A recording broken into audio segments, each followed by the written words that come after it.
আসসালামু আলাইকুম। নিসর্গ পার্কে আমরা পরের তথ্যগুলো এখন দিব।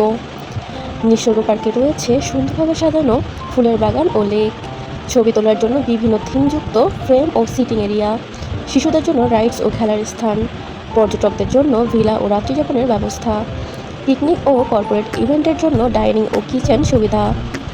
এই পার্কটি বরিশালের অন্যতম জনপ্রিয় ভ্রমণ গন্তব্যে পরিণত হয়েছে, যেখানে পরিবার ও বন্ধুদের সাথে সারাদিন কাটানো যায়। পার্কটি বরিশাল চৌবাথা থেকে নবগ্রাম রোড হয়ে করাপুরের ভেতর দিয়ে সহজে পৌঁছানো যায়। প্রবেশ মূল্য সাধারণত 50 টাকা, তবে বিশেষ দিনে এটি 80 টাকা পর্যন্ত হতে পারে। যদিও নিসর্গ পার্কের কোনো ঐতিহাসিক পটভূমি নেই, তবে এটি একটি আধুনিক বরিশালে একটি গুরুত্বপূর্ণ বিনোদন কেন্দ্র হিসাবে গড়ে উঠেছে। প্রাকৃতিক সৌন্দর্য ও আধুনিক সুবিধার সমন্বয়ে এটি একটি মনোরম ভ্রমণ গন্তব্য। এই নিসর্গ পার্কে আমার কাছে সবথেকে যে জিনিসটা বেশি ভালো লেগেছে সেটা হচ্ছে নামাজের স্থান।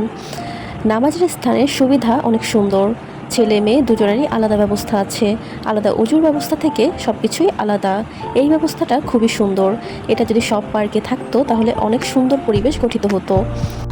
এগুলো ছিল সন্ধ্যার ভিডিও। নিসর্গ পার্ক সন্ধ্যায় কেমন লাগে সেটা খুব ভালোভাবেই হয়তো দেখতে পাচ্ছেন। নিসর্গ পার্কে দিনেও যেমন সুন্দর পরিবেশ, রাতেও তেমন ভিন্ন রকম একটা সৌন্দর্য দেখা যায়।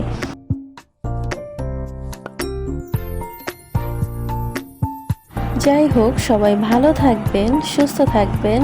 আল্লাহ হাফেজ।